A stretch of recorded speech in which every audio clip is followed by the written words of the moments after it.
Welcome back. In this episode, we're going to cover file transfer protocols. Now, when we're talking about file transfer protocols, in this session, we're going to cover protocols such as FTP, FTPS, SFTP, and then AS2. So this session will give you a broad understanding of what these protocols are, where they'd be used, and practical sense of what should be used when and how they would be configured. So let's jump in and see what transfer protocols are all about. When we're talking about file transfer protocols, what we're referring to here is the means of sending data from a client to a server. So it's data from one party to another. And the various different protocols we're going to discuss during this session are the means of transferring that data. So the first protocol we're going to cover is FTP. Now, again, when we're talking about FTP, we're talking about the original and most basic file transfer protocol. It is the one that pretty much everyone, when we're talking about exchanging data, uses at the start with regards to just setting up and playing around with data. They can also be used within an internal network as well, because they're very easy to basically set up and you're not necessarily worried about security internally if you're using that for exchanging data as you would elsewhere. So again, it's the most original and basic that you would have there. And when you're talking about setup, what you would need in order to connect to an FTP server would be the server address or the host name. Again, if it's internal, all of that can be the IP address or the name of that particular server. You would then want the port. And again, traditionally for FTP, that port would be port 21. You would then generally have a username and password as well. So with these three elements, you can use that to then connect to and exchange data between yourself and the FTP server. Now, we've mentioned here that we need a username and password. That's not necessarily a requirement. So you can have what is known as anonymous FTP, which basically doesn't require any of those credentials. So no credentials are potentially required for that. And it may well be if you're hosting a document, a PDF or something that you want people to just have open access to, you're not worried about securing access to that with a username and password. You're just having that openly available. And as long as you've got the server address and the port, you can gain access to that file. And again, when we're talking about FTP, this will transmit the data in plain text. And because of that, here is where I would call the cons come in. So when we're talking about FTP, it's very quick and easy to set up, but there are a number of cons to kind of using it. And the first one we've kind of touched on, and it's the fact that it's very insecure. So we've said here the data is transmitted in plain text. So if you've got a file with customer orders or whatever, and you're transferring that data using the standard FTP protocol, then basically you're enabling everyone to see the data that is being exchanged between you and that party. Anyone between that gets open access to the details of the actual data that you're sending. On top of that, not only is the data insecure, but also any of the username and password details are also in plain text. So they're also able to be read as well. So again, it's really important that you know how a file transfer protocol like FTP works, but also what happens under the hood at least a high level, so you don't end up using something like FTP to transfer credit card details or customer orders or anything that would come under, for instance, laws such as GDPR, etc. as well. Now, if you've got your own internal FTP server, that may be absolutely fine. It's not accessible outside your network and you're sharing files between colleagues, etc. That would be perfectly fine.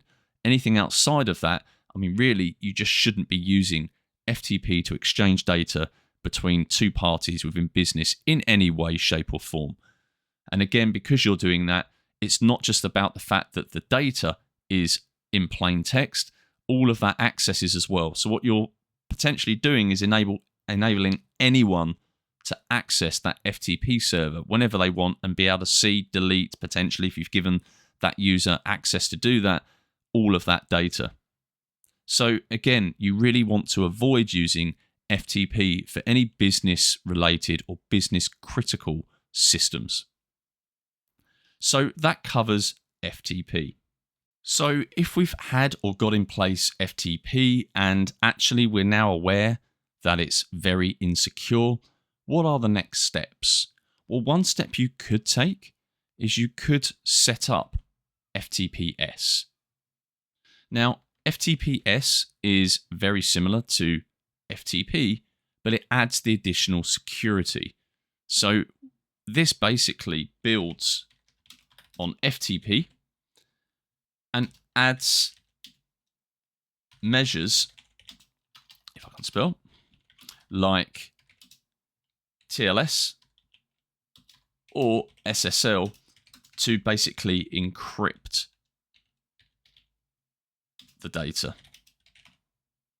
So you're now able, by using or adding TLS or SSL to FTP, it then becomes FTPS, and you're able to basically send that data. So you're getting rid of the fact that it's insecure. So this now secures the data. So why would you use FTPS? Well, simply, it tends to be used by organizations who want to secure their FTP connections. And it tends to be used by those organizations where they are unable or don't have in place the option to use another protocol. So where other protocols, and I'm going to say, yeah, well, other protocols like SFTP are not usable. And that may be for various different reasons. So we're going to cover SFTP shortly, but I just want to make the link here that FTPS is much better than FTP, but it's not necessarily the primary connection or protocol, you would use if you wanted a secure file transfer protocol. That potentially would be SFTP, and we'll look at that later.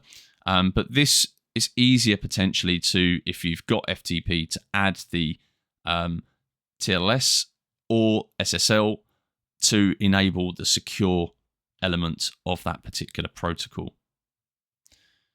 So if we're looking at FTP, we've just looked at, and SFTPS, what are the things we should consider? So if we're looking at considerations here, what we've got to kind of be aware of here is if we're using FTPS, it may require multiple ports and a secondary data connection or data channel. Now, because this is in essence kind of propping up FTP by securing it, there are certain things that we have to use and put in place to do that. So again, it's going to require multiple ports. Potentially then you're going to have a secondary data channel. And again, those things come with more overheads. And this can actually potentially cause issues with firewalls. So because you've got more connections that need to be opened and all of that, and a secondary data channel, you may have to configure or allow certain things via your firewall to actually get this working. Whereas FTP doesn't necessarily matter. It's all open, and that's just going to work, basically, generally speaking. So just like our, we'll call it our old FTP, it's not the preferred choice. But it is better than FTP. So we're a step closer to where we really want to be if we're talking about using the right file transfer protocol. There's nothing wrong with FTP if it's non-sort of business, non-critical data, and it doesn't break anything for GDPR. Maybe you've got a really cool spreadsheet, for instance, you want to offer to everyone because it's really good, really useful, and whatever else. You can put that on FTP server, and you might want to lock it down so that you allow access, but only read-only. Then they can't damage that file, and you're just allowing that to be shared with the community or your colleagues. Now, if it is business-critical data, or there is an element of data security you need, FTPS may well be a potential option. Again, it's not as good as the likes of SFTP because of the potential issues with firewalls and things like that. And also nowadays, traditionally, SFTP is more well known or well used. So it tends to be the route you would go down. However, you've got that option of using FTPS. So now we've covered that, let's look at our next protocol. So our next protocol is SFTP. Now, when we're talking about SFTP, we're talking about Secure File Transfer Protocol. And that's what the SFTP stands for. So with regards to SFTP, kind of what is it? Well, it's a secure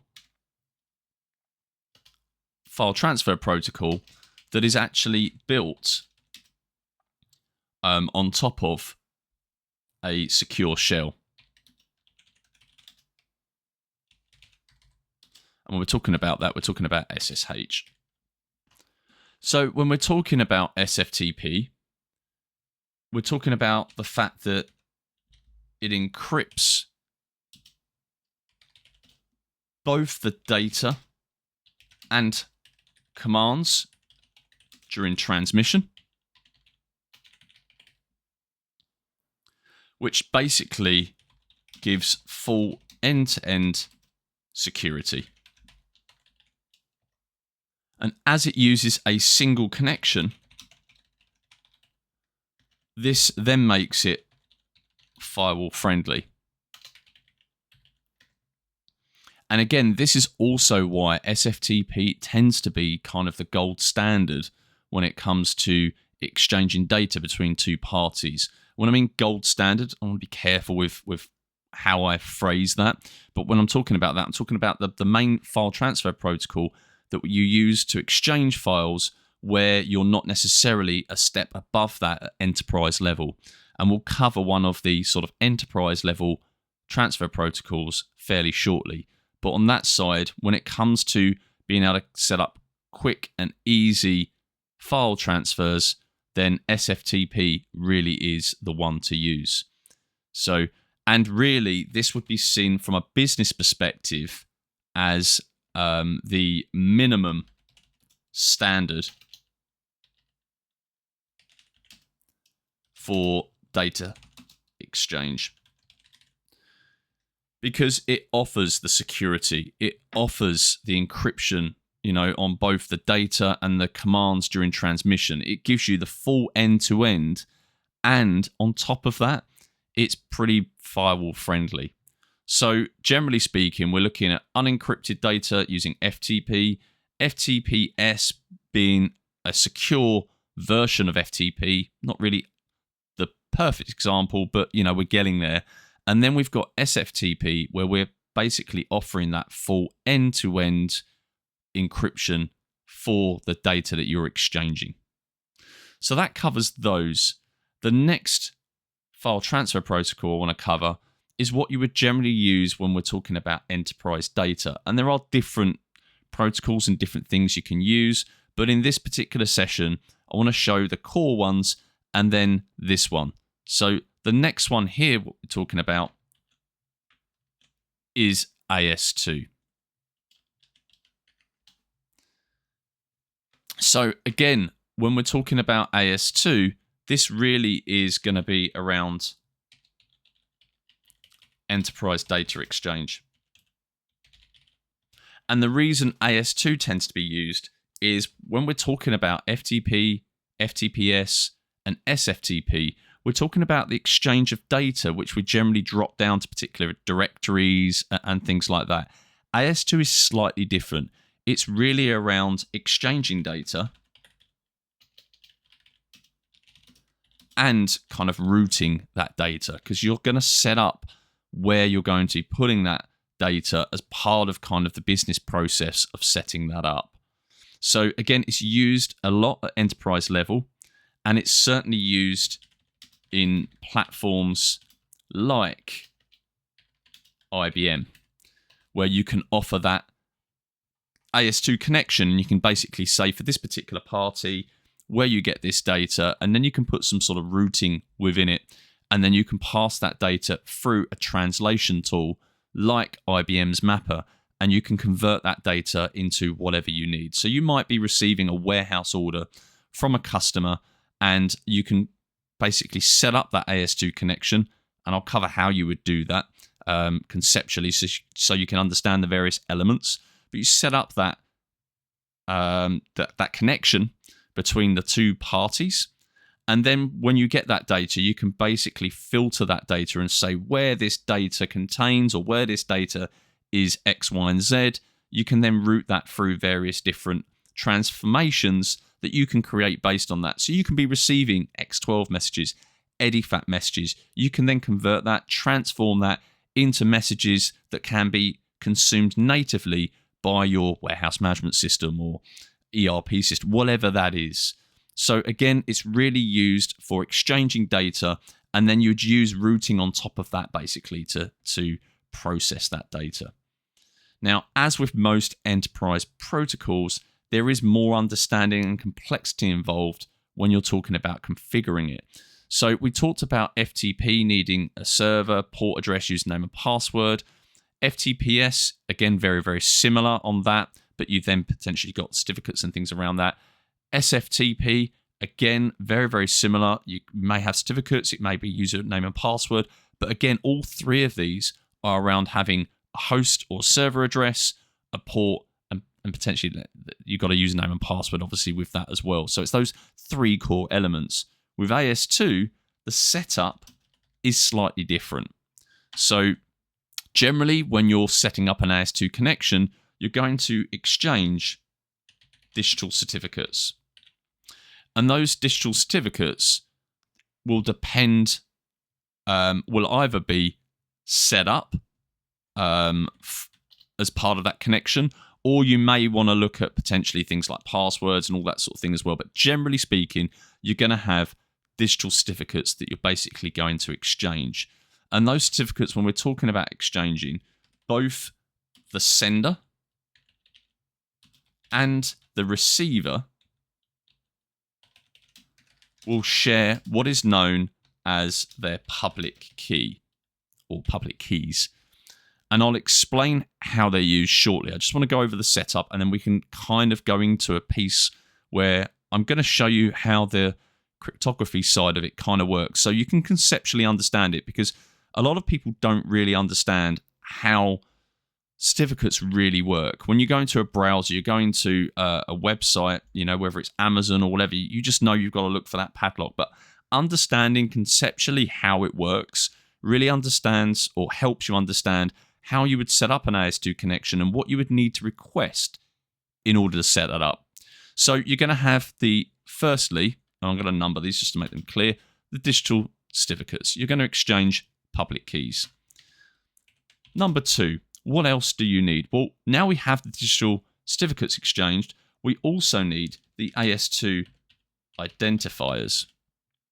So each party is going to have an identifier that says, this is me. Okay, and then you can use that identifier to do things like your routing. So you can say, this identifies this as Tesco. This is an inbound order. Okay, I can route it X, Y, and Z. Okay, so you're going to have your identifiers. So that'll identify both the sender and the receiver. And then finally, you're going to need the URL, which is basically the URL for the message. And this is where you're going to send it.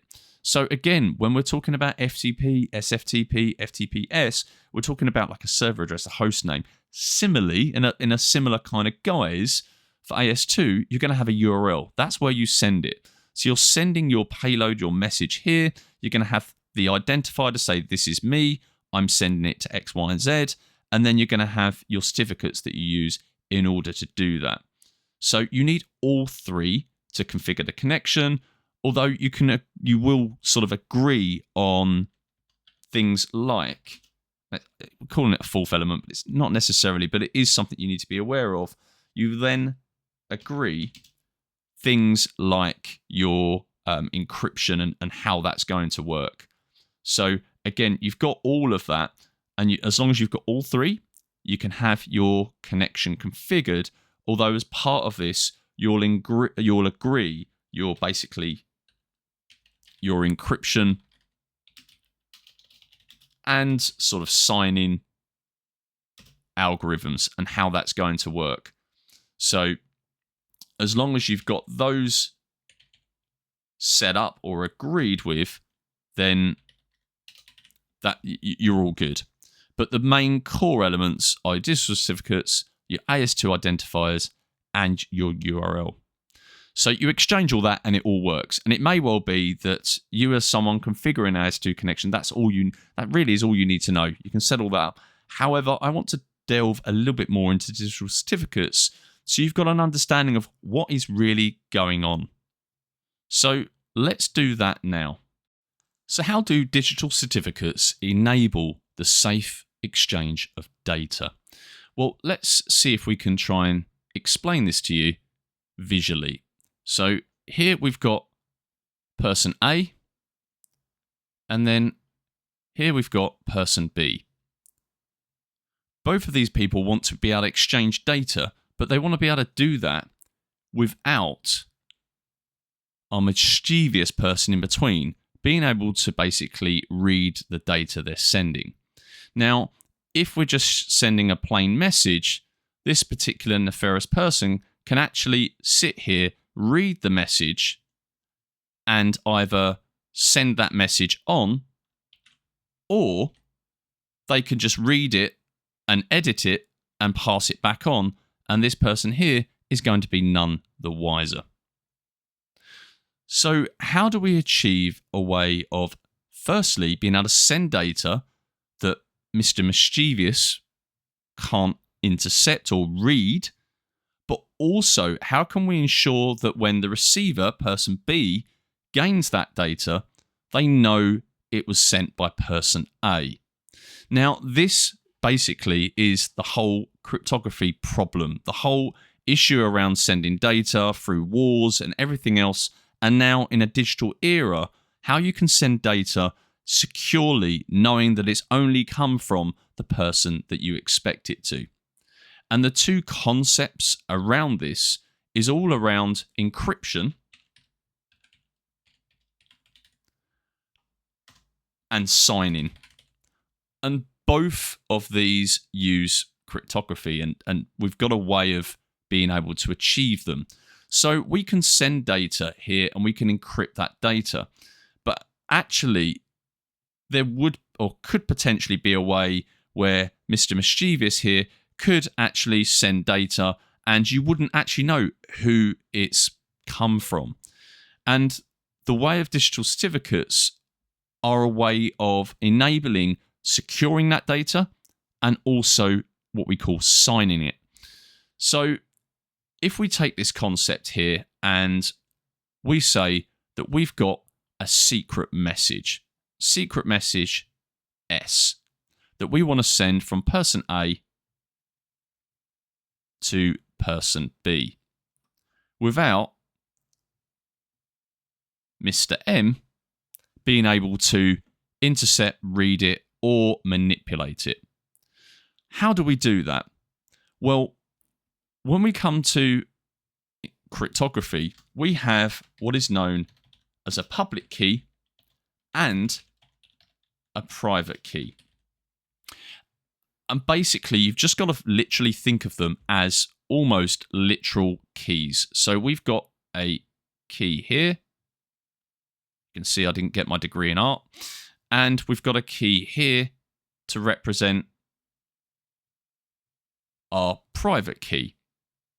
Now, using these, what we can do is we can secure the data and sign it in such a way that Mr. M can't get access, can't read it, and can't interfere with it.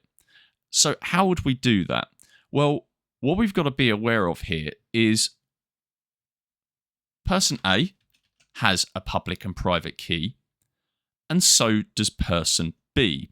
And if you think of these keys as literal one-way locks, and what that means is if I use my private key to lock my message here, my secret, then only someone that has the public key can unlock it. So we're thinking of these keys as one-way locks.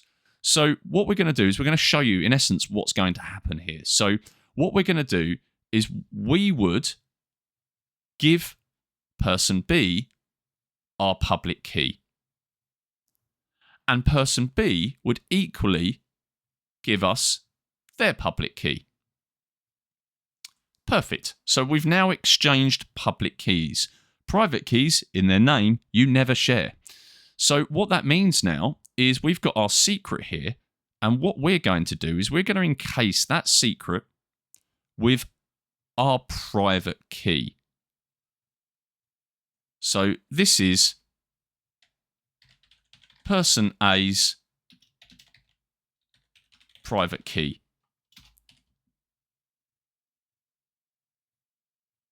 That's what this layer is. Then what we're going to do is using the public key from person B, we're going to encase it again. And now that's encased.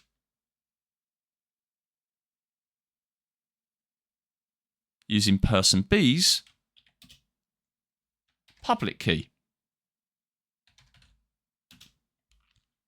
So what does that do? Well, that means now we can send this whole message here. We can send all of this to person B. And if we send this, Mr. Mischievous is going to try and read it, but he can't read it because the only way you can break through this outer casing is with person B's private key, and he hasn't shared it. And actually, once we've encased this, we can't even open it either, as in person A. So person A can now send this to person B. Person B can use his private key to open the outer bit that was locked with person B's public key. So they're like polar opposites. So now we do that, bang, that's now gone. Now what's left is the message that person A has signed. So we've now taken the encryption off of it and it's now signed. So the only way of reading this message is with person A's public key. So now we've got the person A's shared their public key. Person B can now read that message or open that message, and now they can read it. So now they've ensured that it was secured because they've managed to open that message. If Mr. M had played around with that, he would have failed to open that message because it would have scrambled the data. And then Mr. B was also able to then read or unsign, in essence, the data to get the message. And this is when we're talking about encryption and signing, this is how it works. And this is why you're able to gain access to websites like Amazon. Amazon are encrypting their website with their with their private key. And their public key is available to all of us. And even if, when we exchanged public keys here, Mr. M had access to that, it still wouldn't be able to, he still wouldn't be able to interfere with that message at all. So if I bring our message back to how it was, here, and if Mr. M tries grabbing it, what can he do here? Because he can't unencrypt it, he can actually try and send a message to person B if he had access, if he was sitting here and he's got both public keys for A and public keys for B, but it won't enable him to basically imitate anyone or gain access to it. He can send a message to B because he's got B's public key. He can encrypt a message, but he can't sign it as A. So if Mr. Mischievous was going to send a message to B, he could certainly encrypt it using person B's public key if he intercepted that key. But because he hasn't got any private keys for person A, he can't basically imitate them. And this is why it's really important that you encrypt and you sign, because it's not around sending the data securely, it's also about ensuring the integrity of that data. Think of this as a bank transaction. If A was sending money to purchase something or setting a price or anything along those sort of lines, Mr. M, if he had the ability to, could start changing details there. You wouldn't necessarily want that. If A was saying, please take a payment from person C somewhere, and this message was that payload, we'd need to make sure that Mr. Mischievous here can't interfere with that. So again, what we're talking about here is the exchange of public keys from one person or party A to party B, and they use their private keys in order to secure that data and the public keys to then unravel it later. So again, you can think of these keys as one-way keys. One locks, one opens. And that's the easiest way to see that, so that you understand what certificates you need to exchange and why it's very, very important that this private key stays exactly that, private. And when you're accessing sites like Microsoft and Amazon, they'll have very high levels of security when it comes to the algorithm used to create these keys, because obviously if anyone managed to either crack the encryption, and what that in essence means is getting hold of the private key, they can then start imitating that particular party. And that can be very dangerous, especially if it's the likes of bank, Microsoft, and all the rest of it. So again, that's why the security that you agree, if we scroll back up here around the encryption and signing algorithms, is really, really key. It's also why, after a period of time, you may want to renew these public keys, just to make sure that Mr. M isn't spending all his time trying to crack your encryption and get hold of your private key. So hopefully that gives you a good understanding of what digital certificates are and how they're used when we're talking around encryption and signing. Again, this is very high level. The maths involved in creation and attempting to crack encryption algorithms is way beyond this particular session, but it conceptually gives you a very good idea on how that works and how the exchange of certificates is really important to protocols such as AS2 in order to make sure that your data is secure. So again, we've gone through all of that. We now know how to set up. And then when we're talking about the exchange of data via an AS2 connection, that's really, really very robust. And what do I mean by that? Well, we can literally be exchanging X12, Edifact, XML. You know, in essence, the list is almost endless. It's around the exchange of that data. But by standard, these are probably the three core data exchanges when we're talking about formats that we would use for the likes of AS2. And again, these aren't limited to the only file transfer protocols. There are a number of different facilities and processes that are out there when it comes to protocols. And there are things such as VANs where you're utilizing another party in order to do that. But these are the core ones that are used today that I believe when we're talking about system integration and data interchange, you really should have at least this foundation of knowledge when using those protocols. Thank you for joining me during this session. Hopefully it's given you a good overview of the various different file transfer protocols, and now you've at least got a high-level understanding of where they should be used, how they're used, and the various different mechanisms when it comes around to securing data. Now, if you're interested in actually building something where you can exchange data, I've actually created a session that shows you how to create an SFTP service in Azure. And the best thing is, it only takes 13 minutes to run through it. And if that's something that you're interested in, check out the link below or in the description and see how you can build a secure file transfer server and connect that to various different systems. Also, if you're interested in learning any more around Azure or different systems and platforms, check out the channel and don't forget to subscribe.